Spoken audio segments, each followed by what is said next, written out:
Salmo 27, o tema da nossa mensagem de hoje é como enfrentar perseguições e ainda viver uma vida feliz, ô Senhor. Vamos lá, Salmo 27, a versão que nós vamos usar, NA, Nova Almeida Atualizada, e a palavra diz assim: o Senhor é a minha luz e a minha salvação, de quem terei medo? O Senhor é a fortaleza da minha vida, a quem temerei? Quando malfeitores me sobrevêm para me destruir, meus opressores e inimigos, eles é que tropeçam e caem. Ainda que um exército se acampe contra mim, não se atemorizará o meu coração, e ao estourar contra mim a guerra, ainda assim terei confiança. Uma coisa peço ao Senhor e a buscarei, que eu possa morar na casa do Senhor todos os dias da minha vida, para contemplar a beleza do Senhor e meditar no seu templo. Pois no dia da adversidade, Ele me ocultará no seu abrigo, no interior do seu tabernáculo me acolherá, e me porá no alto de uma rocha. Agora será exaltada a minha cabeça, acima dos inimigos que me cercam, e no seu tabernáculo oferecerei sacrifícios de júbilo, e cantarei e salmodiarei ao Senhor. Fala conosco, Senhor, a Tua palavra tem toda a autoridade no nosso coração e na nossa mente e nos nossos ouvidos. Molda tudo o que tiver que moldar, nós te pedimos em nome de Jesus. Amém. Como enfrentar perseguições e ainda viver uma vida feliz? Vocês acham que é possível, irmão? Sim ou não? Esse tipo de firmeza não, né? Tudo bem, tem gente com dúvida ainda. Até o final a gente pergunta de novo, né? Mas já adiantando já, que eu não aguento, vai ficar guardando, né? É possível sim, no meio de aflições, tribulações e confusões, no meio do caos, a gente conseguir viver uma vida de paz e uma vida de verdadeira alegria. Mas eu queria, antes de a gente mergulhar aqui um pouquinho no texto de Salmos, já relembrar um trecho da Bíblia que todo cristão precisa saber para não ser enganado. Você vai entender. 2 Timóteo 3,12 diz assim, vê se você lembra desse versículo: todos os que querem viver piedosamente em Cristo Jesus serão perseguidos. Pronto. Nosso ponto de partida é esse versículo. Só para te lembrar que não existe possibilidade de você ser cristão e viver uma vida sem perseguição. Não tem como. Não é uma possibilidade, é um fato. A Bíblia não erra, a Bíblia é a palavra de Deus. E se você quer viver uma vida piedosamente, em outras versões vem escrito devoção, lá na NVT. Ou seja, se você quer viver uma vida de devoção para Jesus, você vai ser perseguido. Então, com todo o carinho do mundo, eu queria que você olhasse para quem está do seu lado e com um sorriso dissesse para ele: você vai ser perseguido. Tá? Você vai ser perseguido, cara. Então, assim, tá? Pois é, né? Você vai ser perseguido, meu irmão. É bom esse ser o nosso ponto de partida, porque não tem muita negociação. Ah, não, eu sou crente, nasci para reinar, para conquistar, para governar. Meu irmão, independente do que você pense, se você quer viver uma vida piedosa para Deus, você vai ser perseguido, e isso não tem negociação. Agora você pode pensar assim, mas espera aí, qual é a lógica disso? Porque nós cristãos, né, os cristãos raiz, né, nós vivemos uma vida para abençoar pessoas, nós vivemos uma vida para amar pessoas, fazemos o bem, ajudamos pessoas. Por que nós vamos ser perseguidos? Você já tinha parado para pensar nisso? Se nós somos pessoas que vivemos para fazer o bem, por que nós somos perseguidos? Jesus responde. João 15:18, a Bíblia diz assim: se o mundo odeia vocês, saibam que antes de odiar vocês, odiou a mim. Se vocês fossem do mundo, o mundo amaria o que era seu. Mas vocês não são do mundo. Pelo contrário, eu dele os escolhi. E por isso o mundo odeia vocês. Lembre-se da palavra que eu disse a vocês: o servo não é maior do que o seu senhor. E se perseguirem a mim, também perseguirão a vocês. Te satisfez essa resposta? O mundo nos odeia. Ele te dá um sorriso depois disso, né? O mundo nos odeia. E sabe por que o mundo te odeia, irmão? Porque você não é do mundo. Você vive no mundo, mas você não é do mundo. Não parece meio doido isso e parece um contrassenso no primeiro momento? Mas não é. Lá em João 17, uma oração que Jesus faz, o próprio Deus orando, Deus Filho orando a Deus Pai. E quando ele vai orar pelos seus discípulos, ele diz para o Deus Pai: Pai, não os peço que os tire do mundo, está falando dos discípulos, mas que os livre do mal. Ou seja, vamos viver no mundo? Não tem para onde correr. Enquanto estivermos nessa carne, é no mundo que a gente vive. Mas nós não somos do mundo. Como consequência, o mundo nos odeia. Como consequência, seremos perseguidos. Começou a fazer um pouco mais de lógica agora para você? Então não tem possibilidade de você ser um verdadeiro cristão e andar ali sempre de sorrisinho com a rapaziada e todo mundo te adorar, gostar de você. Não vai ser assim. Se você se posicionar como cristão, prepara o lombo, porque a perseguição vai vir. Nosso ponto de partida, tranquilo até aí? Quanto menos do mundo você for, mais odiado por ele você será. Nosso ponto de partida também.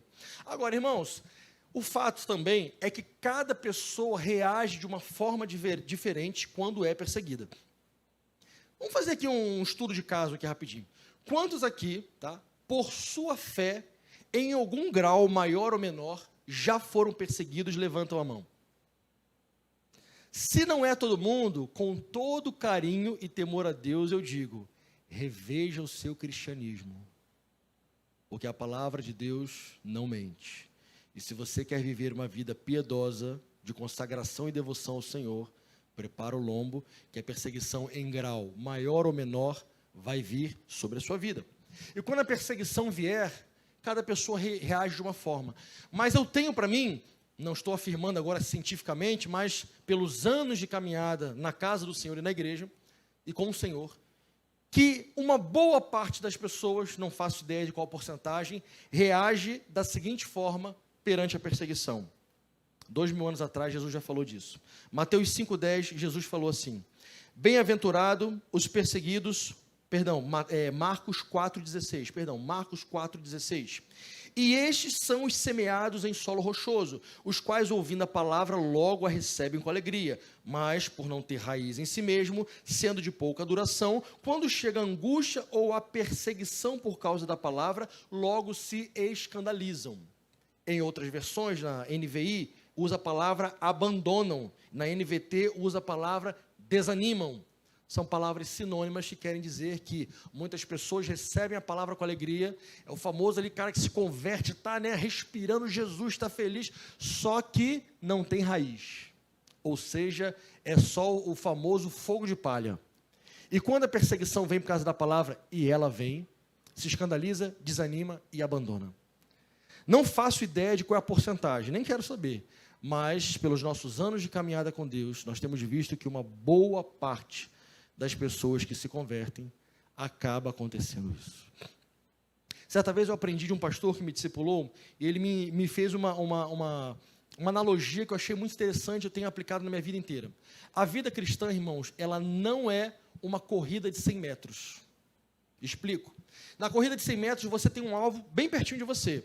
E quando dá o tiro da largada, você sai desenfreado, e você chega lá em 10 segundos. Se você for o Bolt, você chega lá em 8. Você chega lá bem rapidão. Só que depois você está exausto, cansado. A vida cristã, ela é uma São Silvestre. Ela é uma maratona. Onde você vai constantemente, sem sair desembestado, você vai, só que você não para. Então a vida cristã, ela é uma maratona onde você não vai conseguir simplesmente ganhar 1000 pessoas em um dia, todos os dias. Não é assim. Ninguém experimenta isso na vida real, no dia a dia. Apesar de ser o desejo do nosso coração. Digo assim, pessoalmente falando. Mas você não para, você vai a vida toda. Vem a provação, vem a aflição, vem a tentação, vem a calúnia, vem aquele monte de coisa que vem sobre a vida de todos nós. Só que você não para. Então a vida cristã é como uma maratona.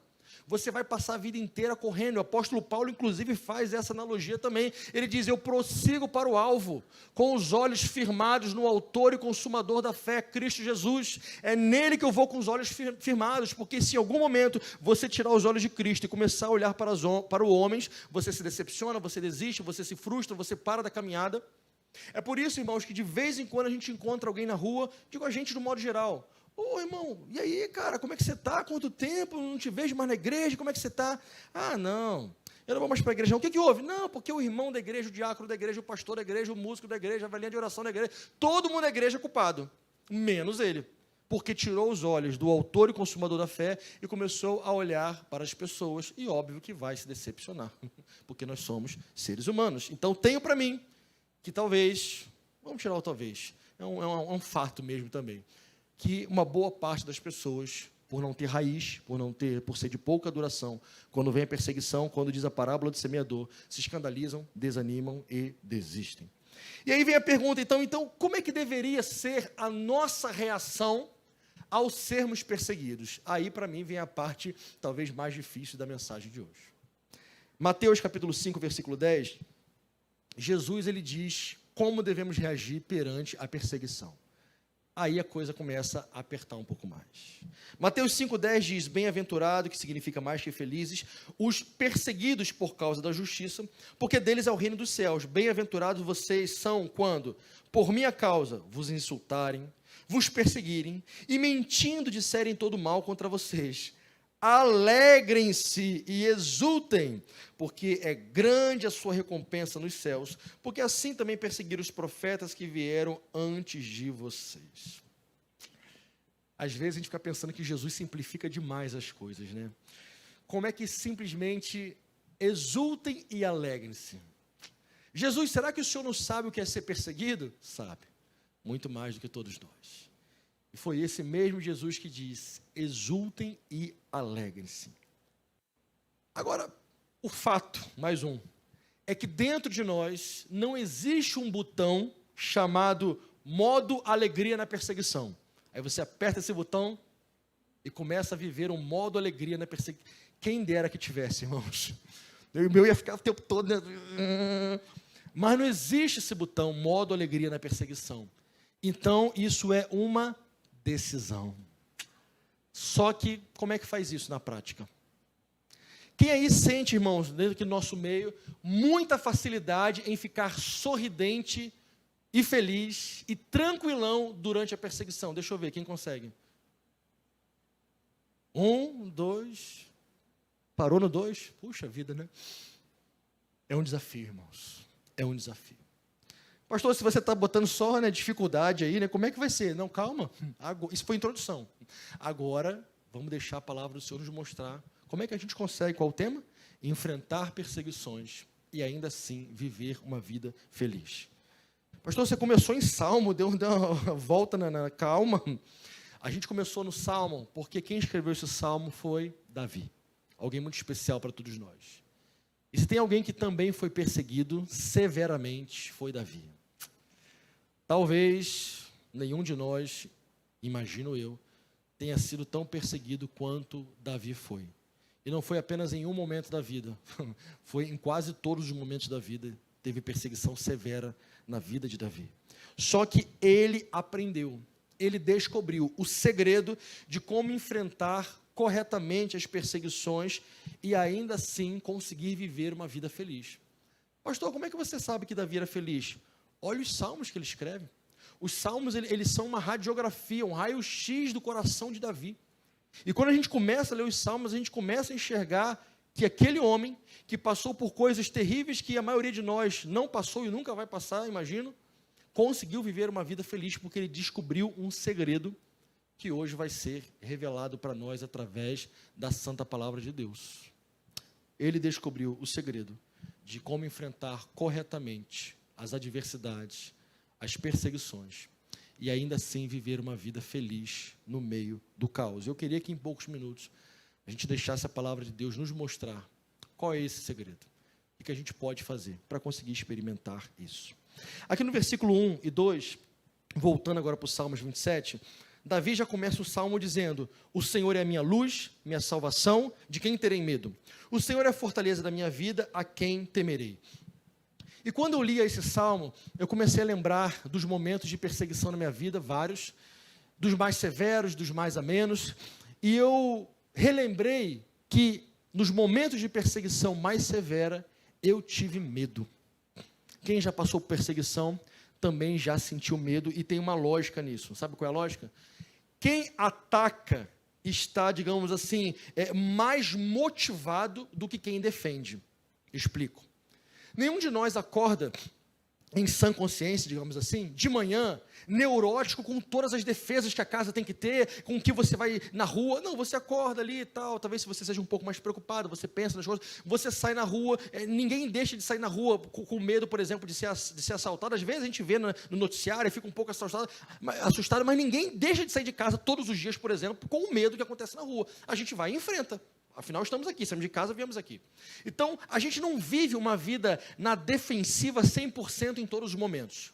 Entretanto, quem se levanta para nos atacar está completamente motivado a fazer de tudo para nos destruir. É assim. Ou seja, quem ataca é mais motivado do que quem defende. E quem ataca com fúria nos gera medo. Daqui a pouco a gente vai falar sobre a história de Senaqueribe, que conseguiu trazer medo a toda uma nação, a todo o povo de Israel, porque quem ataca com ferocidade sabe causar medo. Mas Davi, ele cita duas palavras aqui que eu acho muito importante para o nosso entendimento. Ele cita que Deus é a sua luz e que Deus é a sua fortaleza. Eu gosto quando Davi cita a palavra luz, porque luz nos lembra uma coisa que a Bíblia diz que vai acontecer. Nada ficará encoberto, nada ficará oculto. Jesus fala disso. Os planos dos maus para destruir o povo de Deus não ficarão encobertos, porque Deus trará luz e revelará. Pastor, de onde você está tirando isso? Da Bíblia, e posso dar um exemplo. Para mim, o exemplo o maior e mais lindo exemplo de todos, foi numa das várias tentativas de destruir o povo judeu, várias. Isso nunca vai parar até Jesus vir, e não vou entrar em escatologia, senão eu me empolgo. Mas numa das, talvez mais assim, impactantes, se você lembrar da história de Esther, aquela menina que foi colocada lá como rainha, e talvez no primeiro momento ela não sabia o porquê que estava ali, o tio dela teve que relembrar, ó, você está aí, Deus colocou como propósito. E para quem lembra a história, não vou entrar por causa do tempo, tinha lá um homem lá chamado Amã, que já era antissemita desde aquela época. Milhares de anos se passaram e o antissemitismo não acabou, ele só cresce a cada dia mais. Hoje na escola bíblica eu falei que Israel é um pontinho no mapa desse tamanho, a Bíblia chama de o cálice de tontear, que é Israel, e em volta todo aquele monte de terra quer destruir Israel. Um pontinho de terra e todo mundo em volta quer destruir, quer ver a destruição de Israel. É Irã, é Iraque, é Síria, é Egito, todo mundo que está ali em volta quer arrebentar com Israel, mas Israel é indestrutível. Israel jamais será destruído, mas deixa eu voltar, senão me empolgo aqui. Naquele momento de Esther, ela foi colocada ali, e quando Amã estava ali projetando destruir o povo judeu, inclusive ele conseguiu fazer com que o rei assinasse uma carta ali, que seria para todos os judeus serem mortos. Deus desperta aquela jovenzinha Esther, e ela faz um estratagema, um dos mais inteligentes que eu já vi na Bíblia. Aquela menina de boba, ela não tinha nada. Para quem lembra da história, ela faz a festa, o banquete, ela arrebenta, faz uma super festa, chama o rei e chama quem? Amã. E chama e festa, e o rei fica ali feliz, ele fala, minha filha, olha, que festão, até metade do meu reino te darei, o que você me pede? E ela diz, não, eu só quero que o senhor amanhã venha na festa de novo. Não, mas é isso que você quer? É. O rei vai de novo. E ela dá aquela festança, e o rei com o coração alegre, e no meio daquilo tudo ele fala, tá bom, rainha, fala o que você quer. Ela fala, eu só quero que eu viva. Como assim, Esther? Não estou entendendo. Não, porque o senhor vai me matar. Que isso, Esther? Você é minha rainha. Não, o senhor vai me matar. Não, jamais eu faria isso. Sim, você fez. Você assinou um tratado que é para matar todos os judeus, e eu sou judia. Ele mas como é que foi isso? Amã, esse que está do teu lado, foi ele que planejou tudo, inclusive, e ela começa a desenrolar o manto lá para o rei, né? E aquela forca que ele tinha feito lá para enforcar o tio lá, é ele que vai enforcado, e os judeus se vingam dos seus inimigos, matam muitos inimigos, e o povo judeu ficou mais forte do que nunca. Eu só estou dizendo isso para relembrar que os planos do inimigo, quando se levanta contra o povo de Deus, Deus traz luz, Deus revela, Deus mostra para os seus servos, e os planos de Satanás contra o povo de Deus serão revelados. Davi já começa o salmo dizendo, o Senhor é a minha luz, na minha vida não tem trevas, aqui Satanás não domina, quem domina é a luz. E além da luz, Davi diz também, o Senhor é a minha fortaleza. Forte não é quem está dentro da fortaleza, forte é a fortaleza. Quando a fortaleza é muito forte, muito larga, muito estruturada, o inimigo pensa 2 vezes antes de ir contra aquele povo.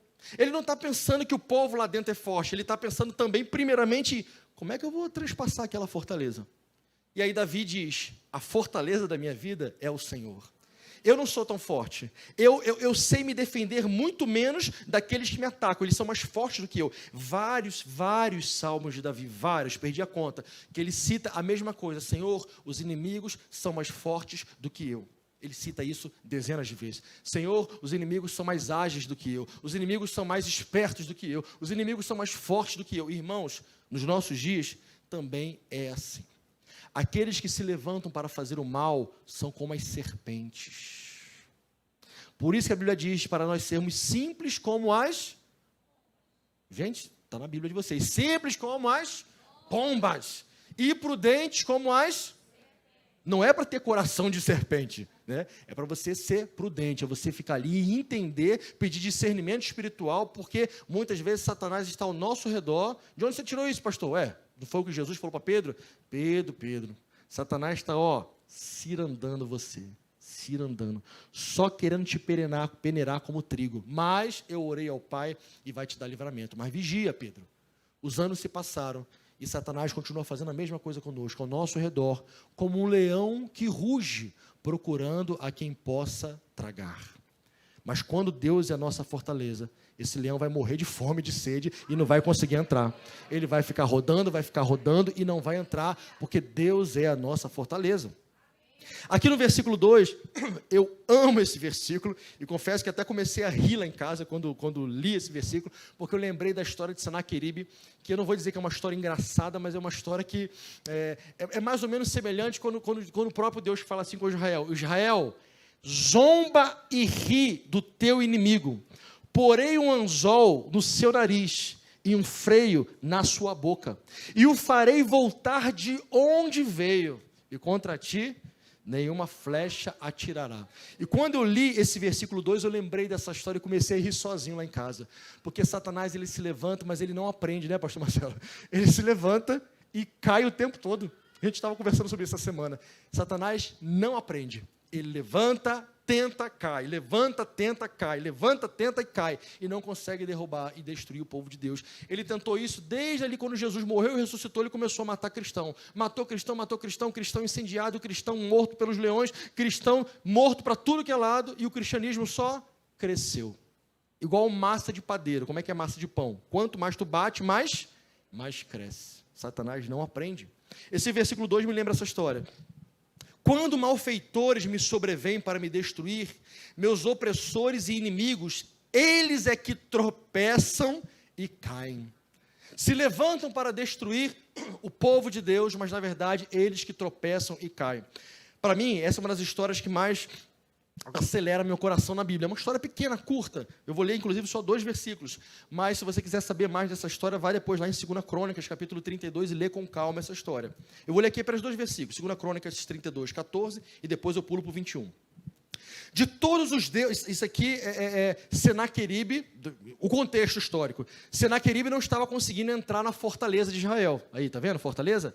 Chegou lá, não tinha como entrar, porque quando o rei ficou sabendo, Ezequias, que Senaqueribe, que era o rei da Síria, ia querer invadir, ele foi lá, fortificou, tampou as brechas, e ele não conseguiu entrar. Mas ele começou a fazer um sítio, sitiou aquela fortaleza, para quê? Para não chegar comida, para não chegar água. Então foi uma estratégia militar. Só que ele não conseguiu entrar na fortaleza, então Senaqueribe ficou do lado de fora. Só que aqui ele usa uma estratégia militar terrível. Sabe qual é? Intimidação. A mesma que Satanás usa nos dias de hoje com a nossa vida. Milhares de anos se passaram e Satanás não mudou a estratégia. Continua se levantando, caindo, se levantando e caindo. 2 Crônica 32, 14, Senaqueribe falando: de todos os deuses daquelas nações de Israel, que os meus pais destruíram, qual deles foi capaz de livrar o seu povo das minhas mãos? Como é que o Deus de vocês será capaz de livrá-los das minhas mãos? Versículo 21, final da história, pulei logo para o final. O Senhor enviou um anjo, que destruiu todos os homens valentes, os chefes e príncipes do arraial do rei da Síria, e este, com o rosto coberto de vergonha, voltou para a sua terra. E quando ele entrou no templo do seu Deus, os seus próprios filhos ali o mataram à espada. Eu me sinto até um pouco culpado, porque depois de ler esse versículo eu comecei a rir. Mas eu ri, não da situação, mas eu ri de Satanás. Porque eu falei, Satanás, você se levanta, mas você só se levanta para cair. Você se levanta, você tenta destruir o povo de Deus, mas você não vai nunca conseguir destruir o povo de Deus. Porque a palavra do Senhor diz que as portas do inferno jamais prevalecerão contra a igreja do Senhor. Senaqueribe usou um argumento muito forte. Ele disse, observem a história, povo de Israel. Vejam todos os povos por onde os meus pais passaram, os reis antes de mim, e por onde eu passei. Me digam o nome de uma nação que conseguiu ser livre das minhas mãos. Me digam o nome só de uma. Irmãos, não tinha. Pense no argumento forte. Ezequias ficou baqueado, porque o argumento foi muito forte. E muitas vezes, quando Satanás se levanta contra nós, ele vem da mesma forma, com argumentos dizendo, você não pode fazer isso porque você faz isso. Você nunca vai ser aquilo porque você tem essas mazelas, essas deficiências. Você jamais vai passar naquele concurso porque você é ruim. Você jamais vai conseguir um esposo, uma marido porque você é feio, porque você é chato, porque... E começa. E talvez seja até verdade, né? Os argumentos talvez sejam até fortes, né? Porque ele nunca vai usar argumento, ele vai usar argumento bom mesmo. Aí tu vai dizer, cara, eu sou feio mesmo, ó. Eu sou chato pra caramba, então eu acho que não vai dar certo, não. Ele vem para nos desestabilizar. Mas aí que está a graça da história. Não foi Ezequias que mandou o seu exército para lutar contra Senaqueribe. O próprio Deus mandou quantos anjos, irmãos? Essa é a melhor parte da história. Quantos? Um anjo destruiu um exército inteiro inimigo. Quantos anjos? Um anjo. E sabe o que a palavra do Senhor nos relembra? Não o anjo do Senhor, mas os anjos do Senhor acampam-se ao redor daqueles que o temem e os livra. Então você não tem apenas um anjo, mas o Senhor decidiu em sua soberania colocar anjos ao redor da sua vida, para que você seja livre e liberto dos ataques do inimigo. Então, irmão, se neste momento você estiver vivendo uma vida, um momento como o de Senaqueribe, onde o inimigo está com argumentos fortes, dizendo que vai te arrebentar, você olha para o céu e faz assim, ó, um anjo, Senhor. Com um anjo, essa situação muda de uma noite para o dia. Quantos creem nisso? Eu também creio nisso. Quando Deus peleja por você, não tem a mínima importância o tamanho, a força, o cargo ou a influência do seu perseguidor. Não tem a mínima importância. Pense sobre isso. Aqui no versículo 4 e no versículo 5, Luquinhas, faz um sonho para a gente, Luquinhas. Versículo 4 e 5, a Bíblia tu ia levantar aqui. Versículo 4 e 5 diz, uma coisa peço ao Senhor e a buscarei, que eu possa morar na casa do Senhor todos os dias da minha vida, para contemplar a beleza do Senhor, meditar no seu templo, e aqui já vou adiantar o segredo. No dia da adversidade, ele me ocultará no seu abrigo, no interior do seu tabernáculo me acolherá e me porá no alto de uma rocha. Como eu cresci na igreja, então, a Bíblia que eu usava era aquela raiz mesmo, cheia de mesóclise, né? Buscar-me-eis, né? Abrir-se-vos-á. Eu gosto dessas mesóclise que é do português antigo, da Bíblia antiga. Essas Bíblias mais modernas tirou os mesóclise e tudo. E nessa Bíblia mais antiga tinha uma palavra que eu amo essa palavra, que nessa versão aqui eles deram uma coxambrada. Era, no recôndito do teu tabernáculo me acolherá. Como recôndito, alguém sabe o que é recôndito? Poucas pessoas, quase ninguém. Por isso que essas Bíblias com a linguagem de hoje, elas trocam algumas palavras que não fazem parte do nosso dia. Jactância, ignomínia, né? São umas palavras que, vitupério, são algumas palavras que tem nas Bíblias um pouco mais antigas. Ok, mas eu gosto muito do recôndito do tabernáculo, e essa Bíblia aqui, ela trocou recôndito por interior. E eu vou explicar por que eu gosto. O grande segredo de toda a mensagem está no versículo 5. Davi disse, no dia da adversidade, Deus vai me ocultar no seu abrigo e no interior do seu tabernáculo. E quando eu estava lendo isso em casa, gente, eu acho que todos nós lemos esse salmo várias vezes, mas quando você vai lendo mais de uma vez a palavra de Deus, ela se renova. Isso é o sobrenatural da palavra. E quando eu li isso de novo, me veio assim um flash que eu falei, meu Deus, nunca tinha pensado nisso. Pensa no tabernáculo. Davi diz que ele estaria seguro e escondido no recôndito, que eu já vou adiantar para você que significa interior, significa algo guardado. Recôndito do tabernáculo. Pensa no seguinte, tenta lembrar agora do tabernáculo de Moisés. Lembrou? Qual é a primeira parte do tabernáculo? Alô, escola bíblica? Primeira parte do tabernáculo, o pátio, perfeito. Ali, quando entra no tabernáculo, qual é o nome daquele lugar ali? Cri, né? Um de cada vez. Os átrios, né? O santo lugar. E qual era o recôndito do tabernáculo? Eu nunca tinha notado que o que Davi quis dizer, penso eu, é que Deus o esconderia, sabe aonde? No santo dos santos. No local da presença que só Deus pode habitar. Se o inimigo não consegue chegar nem no átrio, quanto mais no santo dos santos. A visão, a revelação que Davi teve, né, era que é lá, no local da presença de Deus, que é ali que ele nos esconde. E isso me fez refletir e dizer, Senhor, então quer dizer que no dia da adversidade, é no santo dos santos que a gente tem que estar? É no santo dos santos que você tem que estar. O segredo que Davi descobriu, e eu não aguento ficar guardando muito tempo, tenho que falar logo.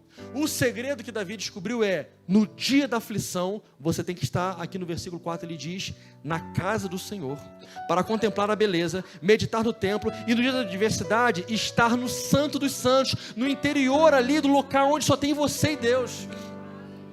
No dia da perseguição, não tem possibilidade de você criar outras maneiras de fugir da perseguição. No dia da perseguição, sabe onde é que você tem que estar? Com a cara no chão, cara no pó, joelho dobrado. Esse é o lugar de quem está sendo perseguido. Esse é o lugar da perseguição. Davi descobriu isso. No recôndito do teu tabernáculo, o Senhor me acolherá e me porá no alto de uma rocha. Não tem outra possibilidade. O problema é que muitas pessoas, por não saberem disso, quando começam a ser perseguidas, sabe o que elas querem fazer? Perseguir de volta. Tá falando mal de mim? Agora vai conhecer meu lado escuro. Vou falar mal também. Meu Deus. Tá falando mal de mim? Vou arrebentar também. E é crente, tá? Tô falando de crente. Então são pessoas que não entenderam que não é batendo de volta que se resolve perseguição. Isso, pelo contrário, vai deixar com mais fúria ainda o seu perseguidor. Essa semana lá na nossa escola de música, foi lá um rapaz fazer um serviço, e ele fez um serviço ruim, eu fiquei muito brabo, aí o sangue ferveu, e eu liguei lá para o gerente e tal, e o gerente ficou brabo também, e na hora me veio aquela lembrança da palavra da Bíblia. E eu tenho usado essa palavra desde criança. A palavra branda desvia o furor. E quanto mais bravo você falar, a pessoa do outro lado vai ficar o quê? Mais bravo, um espiral de raiva. E na hora ali a pessoa falando bravo, eu acalmei, fui lá, pedi desculpa, falei, acalmei. E a pessoa do outro lado ficou sem entender. Ué, mas saiu da briga? Eu estou aqui para brigar. Eu falei, não tem briga. Não, é porque a pessoa foi lá e era para fazer uma pintura e fez tudo errado. Aí a pessoa falou, não, então eu vou mandar um pintor mandar um dia. Eu falei, não precisa. Não, mas como assim? Eu falei, não, relaxa. Eu vou resolver aqui. E aí a pessoa, tá, mas como assim? Eu falei, não, relaxa. E a pessoa foi acalmando. E no final terminou a ligação assim, poxa, um abração aí pro senhor. Deus abençoe. Boa semana. Por que eu estou dizendo isso? A palavra branda desvia o furor. Não é perseguindo de volta que você vai resolver a perseguição. Quando você começar a ser perseguido, lembre-se de Jesus, que como uma ovelha muda, foi para o matador. Ele não esperneou, ele não mandou que os anjos que ele tinha à sua disposição viessem e acabassem com tudo aquilo. Não, ele se entregou. Jesus não foi morto, ele se deixou morrer. Isso é o maior exemplo para nós. Jesus se esvaziou.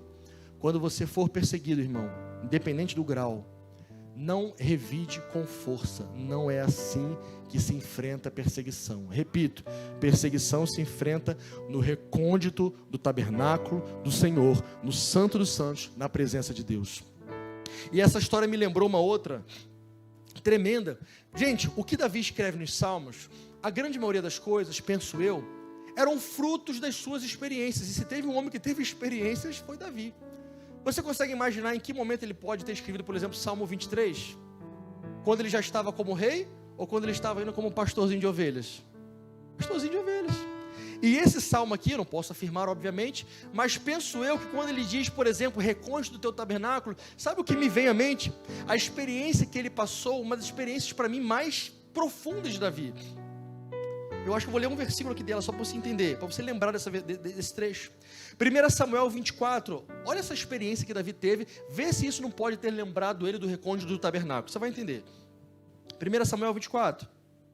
Sucedeu que voltando Saúl de perseguir os filisteus, anunciaram a eles dizendo, Davi está lá no deserto. Então Saúl tomou 3 homens ou 3 mil homens? A minha está cortada aqui. Tomou um monte de homens, um bocado de homens, escolhidos dentre todo Israel, e foi em busca de Davi e dos seus homens, até sobre o cume das penhas e das cabras montés, e chegou aqui minha folha está cortada, e chegou a uns currais, né, e ovelhas no caminho, e quando Saúl entrou numa caverna, Davi e seus homens estavam onde, gente? No fundo da caverna, estavam no recôndito da caverna. Então naquele dia, os homens de Davi lhe disseram, os bisu furados, né? Eis que nesse dia, talvez tenha tido alguém que tenha falado até com voz de profeta, né? Eis que nesse dia o Senhor te diz, eis que te dou o teu inimigo nas tuas mãos, para você fazer como lhe bem parecer aos teus olhos. Levantou-se Davi, cortou a orla do manto de Saúl, terminando a história para você ler depois em casa. Davi ficou triste e se arrependeu profundamente de ter simplesmente cortado a orla do manto de Saúl, tanto que depois ele foi e até pediu desculpa para Saúl. Sabe como é que essa história termina? Essa história para mim é muito impactante, só contextualizando para você entender o que ela tem a ver com o texto. Davi estava sendo perseguido, não porque tinha feito nada errado. Sabe por que ele foi perseguido? Por causa das musiquinhas das mulheres das ruas. Saúl matou milhares, Davi 10 milhares, Saúl matou milhares. Saúl disse assim, mas como assim? Eu sou o rei, cara. Esse menino. Porque ele já tinha derrotado Golias. Só que ele já tinha sido ungido rei, mas ele não tinha sido consagrado, feito rei ainda. E por causa disso, Saúl começa uma perseguição sem medida com Davi. Saúl, atormentado por um espírito mau, taca a lança de Davi. Davi faz igual Matrix, desvia da lança e começa a ser perseguido. E esse trecho pequeno que a gente leu é de Saúl saindo ao encalço de Davi. É 3 ou 3 mil homens, gente? Vocês leram lá?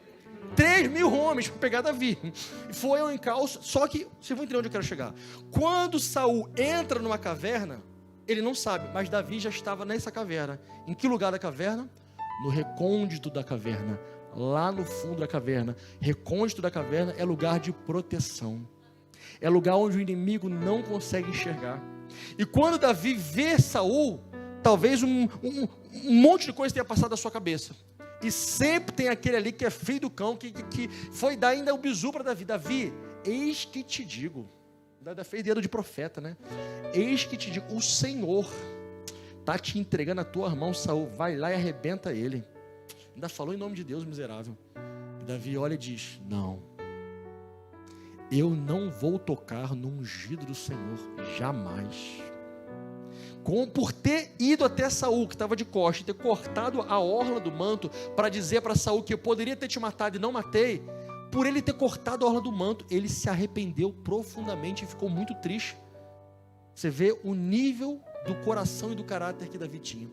O final da história é que ele, com seus homens, sai da caverna e de longe, né, claro, ele não é bobo, né, ele diz, rei Saúl, olha aqui, ó, a orla do seu manto. E Saúl fica espantado, parafraseando o que Davi disse, eu poderia ter te matado, mas eu não vou tocar no ungido do Senhor. Que o Senhor seja juiz entre mim e ti. Que o Senhor saiba o que você está fazendo contra mim. Rei Saúl, você é rei, você está saindo para caçar. Aí ele se diz, um cachorro, uma pulga. Davi se coloca dessa forma. E sabe o que aquilo gerou? Saúl, com aqueles 3 mil homens, pararam naquele momento de perseguir Davi. E Saúl disse, Davi, meu filho. hoje o Senhor me mostrou que você é muito melhor do que eu. E hoje o Senhor me mostrou realmente que você será o rei de Israel. Eu só te peço uma coisa: não extermine a minha descendência. Por favor, não extermine a minha descendência. E Davi fez isso, gente? Fez, não exterminou. Quando ele se tornou rei, ele ficou perguntando: tem algum descendente de Saul? Alguém disse: ih, rapaz, tem um rapaz lá, Mefibosete, não consegue andar. Traz Mefibosete, vai comer na minha mesa todos os dias da vida dele. Isso é para mostrar para você, irmãos, que quando nós estamos no recôndito, no caso de Davi, no recôndito da caverna, no nosso caso, no recôndito do tabernáculo, nós não precisamos ferir os nossos perseguidores, porque de maneira sobrenatural Deus muda uma situação da noite para o dia. Não sei se é muito prudente eu falar isso, mas quem anda comigo sabe que eu ia receber uma ordem num dia para tirar o programa Vida com Deus do ar e para acabar com todo o projeto de pregação. No dia seguinte, Deus levantou um homem e disse: não pare nada do que você está fazendo, continue pregando, continue com o programa Vida com Deus, não pare. Alguns dias antes, alguém tinha me dito: você vai parar, e você vai parar com tudo. E a outra pessoa que Deus levantou disse: não pare nenhum só momento. Sabe o que eu fiz para fazer isso acontecer? Nada, eu não tinha esse poder nenhum. Foi Deus que resolveu intervir na hora que Ele queria intervir, porque eu decidi ficar no recôndito do tabernáculo esperando Deus agir. Não posso entrar em mais detalhes. Isso nos mostra, irmãos, que no recôndito do tabernáculo é Deus quem age. Você não precisa matar Saul, porque Deus pode tocar no coração do perseguidor e fazer ele parar de te perseguir, e pelo contrário, fazer ele começar a te ajudar. Paulo era perseguidor de Cristo, se transformou num dos principais apóstolos de Cristo. Deus é tão poderoso que Ele tem poder de transformar o perseguidor no seu servo, na pessoa que vai andar com você e vai te servir. Eu já vi Deus fazer isso várias vezes. A palavra do Senhor mostra Saul convertendo o seu coração por causa daquela atitude de Davi. Quero caminhar por fim. Aqui no versículo 8, olha o que diz o versículo 8: ao meu coração me ocorrem, busquem a minha presença, buscarei, pois, Senhor, a tua presença.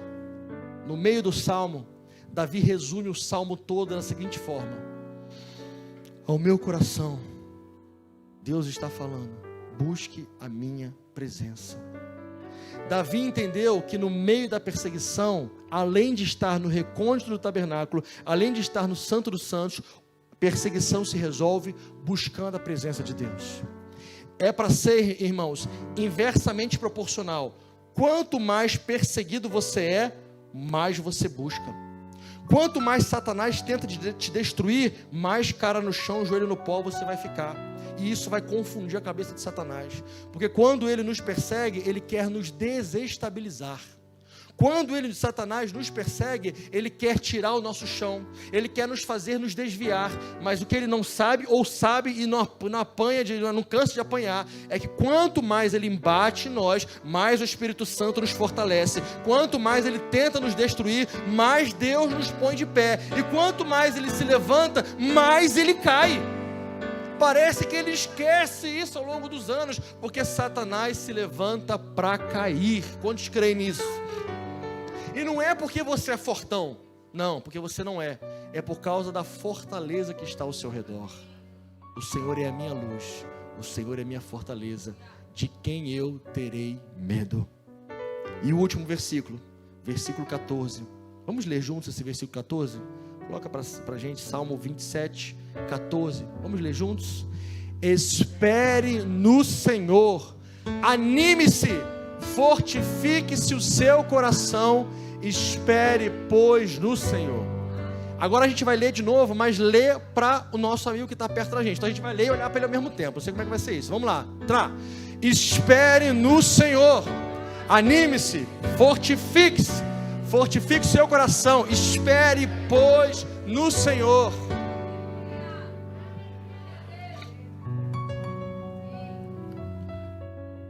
O Senhor, irmãos, Ele é que é a nossa força. Não é livro de autoajuda, não são palestras motivacionais, não são os 7 passos e os 3 segredos para o sucesso. O Senhor é a tua luz, Ele é a tua fortaleza.